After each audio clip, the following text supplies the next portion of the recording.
Appian gives us a number of different benefits across the workflows that we build. One example of that is auditability within the platform. Basically instant, direct, and essentially zero effort audit trail for all of the different workflows and tools that we build.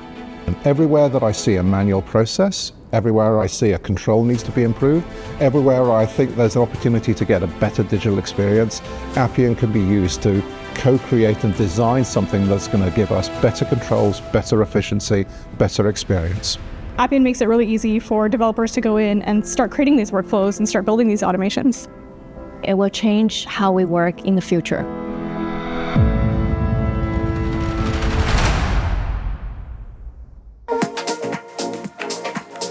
Please welcome to the stage Chief Executive Officer at CIBC Mellon, Mal Cullen.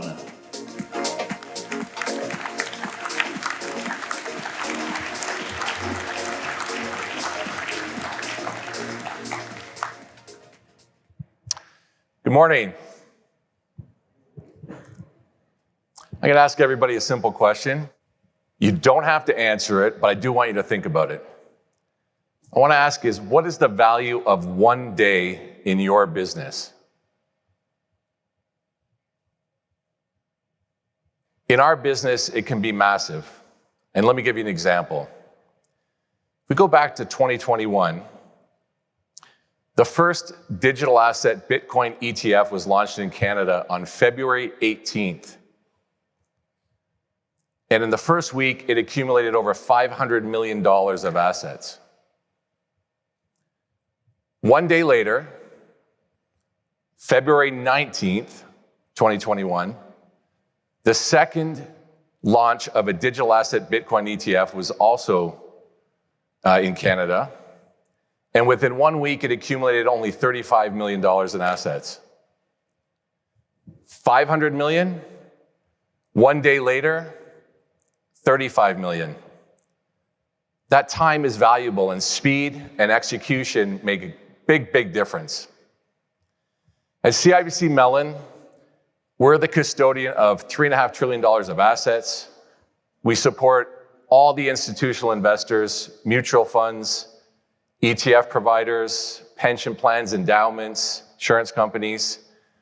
All of these organizations rely on us to deliver things at speed and at scale with resiliency and accuracy that's required in all of the processes that we run across the organization.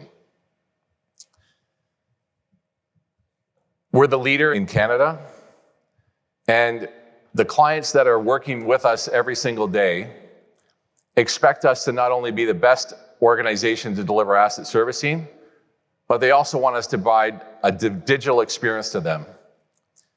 So when I joined the organization, we set out on a journey as a strategy, and we said, we do want to be the best in asset servicing, but how do we become digital first? How do we also become a technology leader, and how do we actually show up differently for our clients? So our strategy was very simple, and we brought it down into 3 pillars. And number 1 is, how do we be more for our clients? And I'm sure everybody in this room is doing everything every day to try to be more for your clients. That's why you're here. We want to create differentiating capabilities. We want to provide more value. We want to make sure that they rely on us to invest in the future so that we're there for them for the next decade. Our second pillar is, how do we run our company better? Running our company better means different things to different people, but we want to be more profitable. We want to take out more cost. We want to have scale. We want to have resiliency. We want to enable our employees with the tools to service our clients in the right way. And then the third pillar is, how do we become digital first? How do we provide digital first solutions? And our clients are expecting more of us. They want to interact with us. When we service $3.5 trillion of assets every day, we manufacture a tremendous amount of data for our clients, and they need that to deliver on their clients, to invest in the investments that they put out on the market.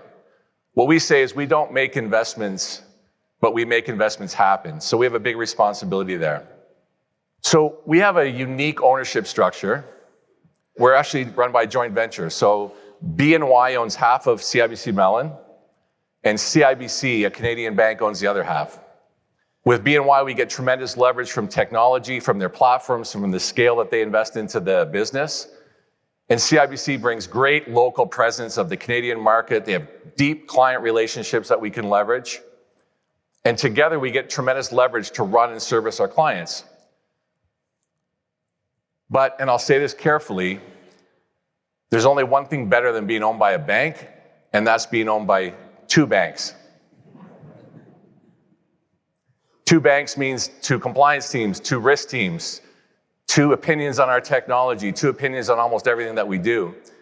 So as we go through that, we realized that if we were going to deliver more for our clients, run our company better, become digital first, we actually needed to take agency over technology. We needed to have ownership over our data, and we had to be able to control things at a scale and an agility that our clients were expecting from us. So we were introduced to Appian in 2021, and we've been working with the platform since then. For the first couple of years, we did some great proof of concepts.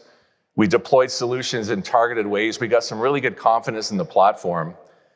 And as we started to scale it up and go to more of an enterprise deployment, we had a problem that we really did not know where to start. We had 30 years of processes that had developed over time that were all opportunities to deploy the solution for, but we didn't quite know where to start. So we paused and we said, let's just measure the business and see exactly what we have here. We measured all of the work that people were doing. Where was our capacity constrained? Where do we have the highest risk processes? Where is it being done manually? Where do we have the most cost? We took a look at just about everything. And when we did that, what we found was that the people that are doing the work were not the problem. It was how the work that was flowing between the different teams that were causing us the constraints. What I'm going to do is I'd like to give you a couple of examples. The first one is an internal example, and it has to do with our fund accounting organization. And to give you a sense in terms of fund accounting, we produce about 350,000 valuations on funds every single month. And those have to be done with scale, with time. We have very short windows to do that. There's a lot of operational processes in there.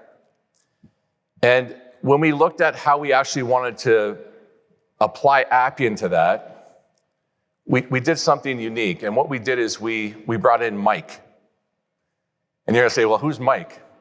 And Mike's actually here in the audience somewhere, and he'd be actually very upset if I pointed him out and made him raise his hand. But Mike was a fund accountant for over a decade and knew the processes intimately. And Mike was the one that actually looked at the process and said, I can help fix that. For years, we had been running fund accounting vertically. We had one accountant sort of go from everything from A to Z on the process. Or if you're in Canada, it's A to Z. But what happens there is that the processes are not scalable. You have risk with key man people. And we actually had to redesign the process horizontally, where we would start and say, well, this team does pricing, this team does evaluation, this team does income, and right across the assembly line. So the teams did the right thing. They reorganized the process horizontally, but what happened is we created now handoffs between multiple teams. We created friction and some risk. We had fund accounting supervisors that didn't know when one team was done that could have the other team take that over.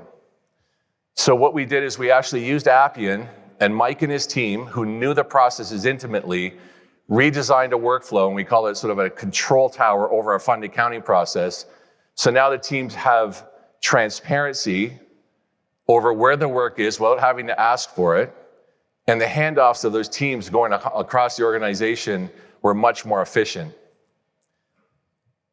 We actually received 34% efficiency in just one process that was just tremendous. So think about that. If I'm doing something 350,000 times in a month, if I can shave off even a slight little piece of that, the efficiencies and the materiality of that are great.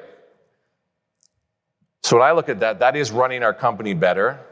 That is being more for our clients. And we actually gave our employees that run fund accounting processes a digital-first solution. So we're very happy with that. The second example is going back and you talk about what we did with our ETF business. So go back to 2021, that fund launch that it was a valuation of about $450 million.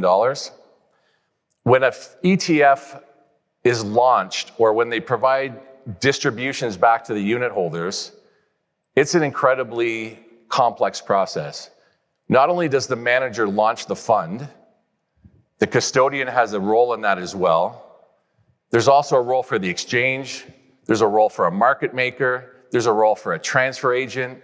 There's lots of different counterparties that transact, change information that all have to be notified to get that fund out. And if we want to get that fund out one day earlier, there was a lot of work there. So we have another employee who's also here. His name's Safi, an ETF product expert. And he took the challenge and said, listen, we can automate this and we can bring transparency across all those different counterparties to provide efficiency and create workflow that's transparent. And they used the Appian platform, they engineered a workflow. And just 3 weeks ago, we had a user group in Toronto where we had the largest ETF providers in Canada, some of the biggest in the world that were there, and we demonstrated this application to them. And I would tell you that what was very important is the room got quieter, people leaned in and looked at it, they saw the examples of what we were doing, and one of our largest clients actually said to their peers, they said, wow, that just saved me a material amount of time in my day. And for me, that's a big win, because when I first met the Appian team and we talked about how are we going to actually provide value to CIBC Mellon, the challenge I gave them is I said that we needed to get a client solution out in front of our clients and let our clients know that we will become a digital-first organization, that we will show up differently to them, and we can differentiate what we do from our competitors by actually investing in client-facing solutions. So between Safi and Mike, Mike's quote to me was, when I looked at the fund accounting operations, he said, what I did is I designed out everything that I did not like about my job when I redefined that process. And that's really important. When you get the people that understand the process to work on it, they can fix it. They don't automate manual things that were there before. They re-engineer the processes and make them better. So those are two examples. Where we go next, we're really looking to push the boundaries of AI. As Matt said this morning, there's lots of ways to look at that. We are a very risk-averse industry. We can only move, with AI as fast as the comfort level of our clients. So looking at where we can contain use cases with Appian within a process that's defined, is audited, is documented, is a great place for us to start. And we're really looking forward to progressing with that journey along with the Appian team. So I think in closing, I'll just give you a couple of things that I covered just to wrap that up. One is that don't start with the technology, measure everything first so that you can provide a great placemat for the organization in terms of actually how to deploy the solutions. Get people like Safi and Mike, the experts, closer to the problems. They will not get solved in a boardroom. Have your experts close to the problems, work on that. And co-creating those solutions with the end users, or in our case, the clients itself, was a big, big win for us. And then collaborate at scale. I think once we started to get this going, it snowballed and we got lots of people working on things that just really opened up a tremendous amount of ideas. So I'll ask you again, what's the value of one day in your organization? And how will you get there? Thank you very much.